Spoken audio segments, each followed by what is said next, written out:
There is a fact in this video about a former Kentucky narcotics cop who parachuted out of a cocaine-loaded plane wearing night vision goggles and Gucci loafers, and died when his chute failed, landing in a stranger's driveway. That is not even the insane part. The insane part comes later. Here are 18 facts that prove Kentucky is completely unhinged. Number 1. In 1824, Kentucky's governor watched his son get convicted of murder twice, by two separate juries, both of whom sentenced him to hang. Both times the governor used his influence to get the verdict thrown out. While awaiting a third trial, the son slit his own throat in his cell. Doctors reconnected his severed windpipe with a silver tube. On sentencing day, the third time around, Governor Joseph DeShaw stood up in the courtroom and issued a full pardon on the spot. The son walked free. He went to Texas. He murdered another man there. He died the day before that trial began. Number 2. A word about Waverly Hills Sanatorium, and this detail comes back later. In the early 1900s, Louisville had the highest tuberculosis death rate in the country. The dying arrived faster than they could be discharged. Hospital administrators had one specific problem.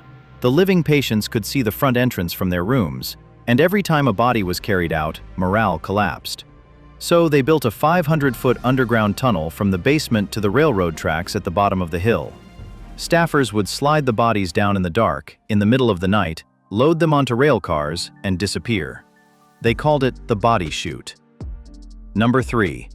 In 1888, the man in charge of Kentucky's state treasury was a beloved official named James Tate. He held the position for 21 years, so trusted, everyone called him Honest Dick. On March 14th, Honest Dick packed 2 sacks of gold and silver coins from the vault, told his family he was going on a short trip, boarded a train, and was never seen again. Audits later revealed he had stolen $247,000 over 2 decades, roughly $7 million today. His daughter eventually admitted she had received letters from him. The postmarks were from British Columbia, Japan, China, and Brazil. He was never found. Number 4. Before Colonel Sanders became Colonel Sanders, he was running a Shell gas station in Corbin, Kentucky. His rival kept painting over his advertising sign. Sanders warned him, and on May 7, 1931, Sanders showed up with 2 Shell managers to confront the man, and the rival opened fire. He killed one of Sanders' companions. Sanders grabbed the dead man's gun and shot the rival in the shoulder. The rival got 18 years for murder. 2 years in, a deputy sheriff shot him dead in prison. Rumors circulated, never disproven, that the dead man's family had paid for it. Sanders went back to cooking chicken. Number 5. On March 3, 1876, a woman in Bath County was outside making soap when it started raining meat. Not metaphorically. Raw chunks of flesh fell from a clear sky for several minutes, covering 100 yards. Several men arrived the next day and tasted it. Scientists later identified the material as lung tissue, muscle, and cartilage, consistent with horse or possibly human infant. The leading scientific explanation, then and now, a large flock of vultures flying overhead simultaneously vomited their recent meals. A sample is still preserved in a jar at Transylvania University in Lexington. Bath County now holds an annual meat shower festival. Number 6. For nearly 150 years, members of the Fugate family of eastern Kentucky were born with literal indigo blue skin. It started in 1820 when a French orphan settled in an isolated Appalachian hollow, and by sheer chance, married a woman who carried the same rare recessive gene for a blood disorder called methemoglobinemia. The hollow was so isolated the gene passed down for generations. When a doctor finally cracked it in the 1960s, the cure was a single injection of methylene blue, which turned their skin completely normal within minutes. A century and a half of blue skin, fixed in minutes. Number 7. Now, the cornbread mafia. In the 1970s and 1980s, 70 Kentucky farmers built the largest domestic marijuana operation in U.S. history. 30 farms across 10 states, 182 tons seized, $364 million in value. The DEA had assumed most American pot was smuggled from abroad. They were completely wrong. The reason the farmers were so effective, the thing no one in federal law enforcement had figured out, is that Kentucky sits on the 37th parallel. the same latitude as the Hindu Kush Mountains in Afghanistan, where the world's most potent cannabis strains originated.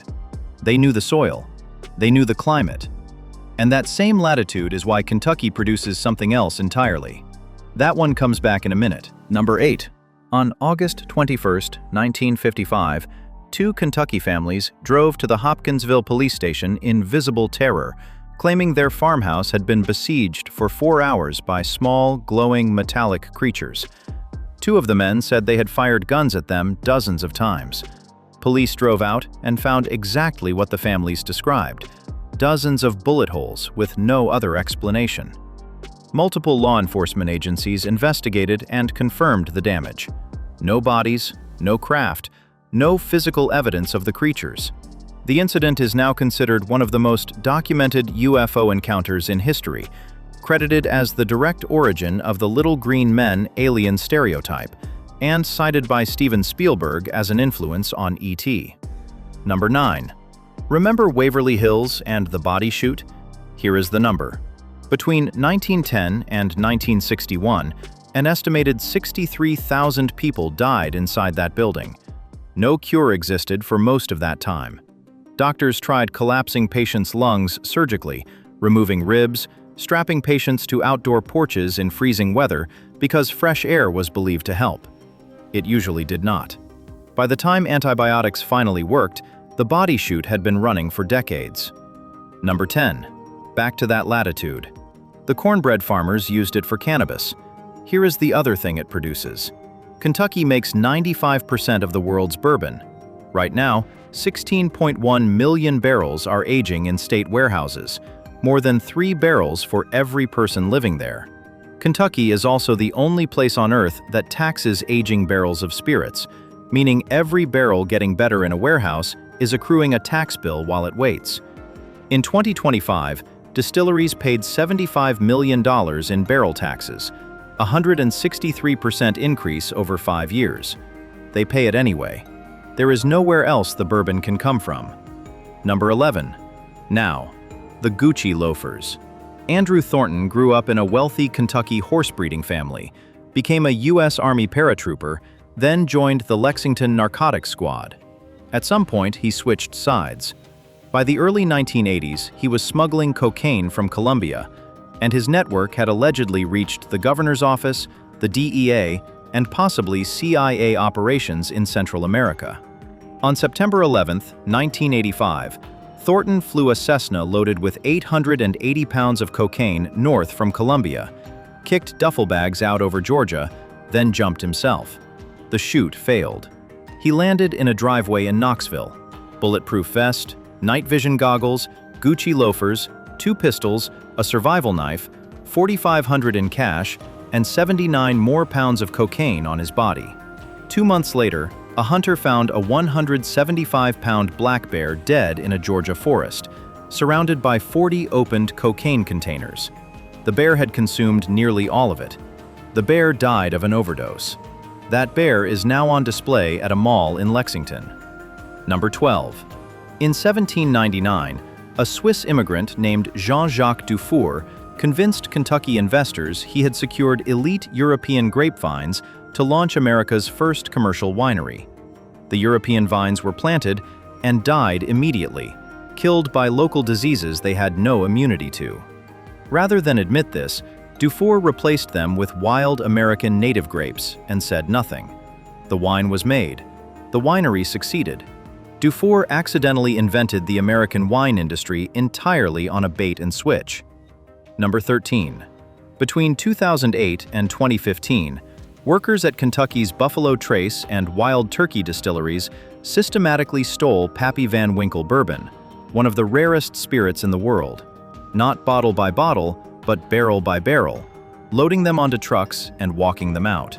The operation ran for 7 years. The ringleader was a long-trusted employee who knew the facility well enough to route every theft around security. Total retail value stolen, over $100,000. Black market value, considerably more. Number 14.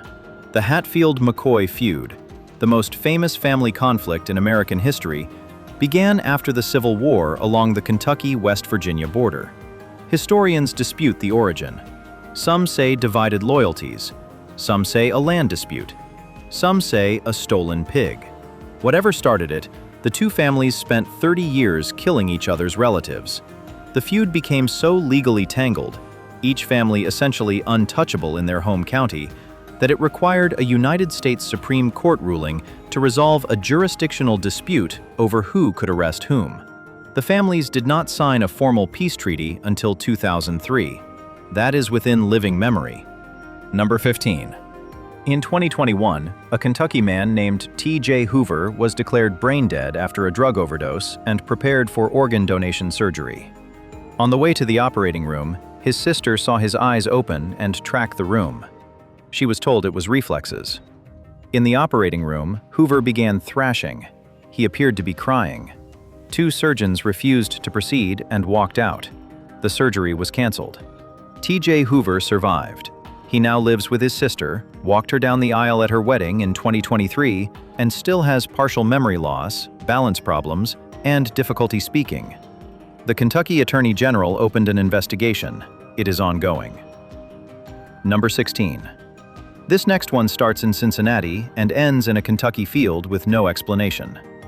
In 1896, a dental student drugged a pregnant woman named Pearl Bryan with cocaine, murdered her, and dumped her body across the river in Fort Thomas, Kentucky, with her head completely removed. Police found her in a field.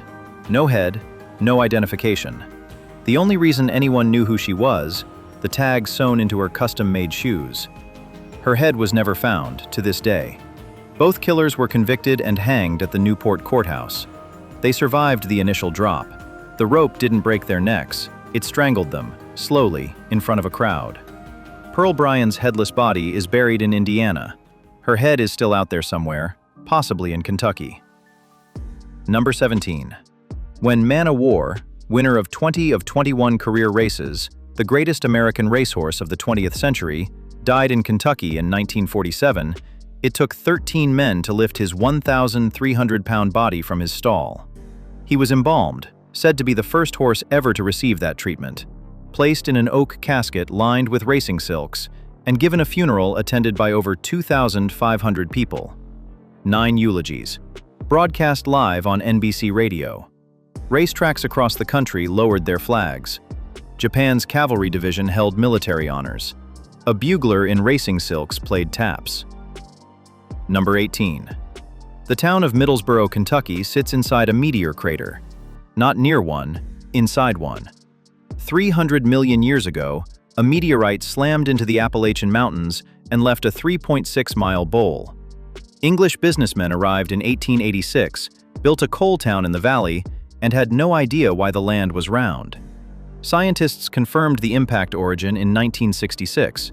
The precise center of the crater is now a golf course, and near the crater's edge, there is a waterfall that produces a moonbow, a rainbow made entirely by moonlight on every full moon. The only predictable moonbow in the Western Hemisphere, in a meteor crater, in Kentucky. A governor pardoned a murderer on the stand, a state treasurer mailed postcards from China, a bear overdosed on dropped cocaine, and a man woke up during his own organ harvest. Completely unhinged. One question, for anyone from Kentucky. T.J. Hoover's family says his eyes were open and tracking the room as they wheeled him to surgery. The doctors said reflexes. What do you think they actually saw? Next up, Tennessee is unhinged.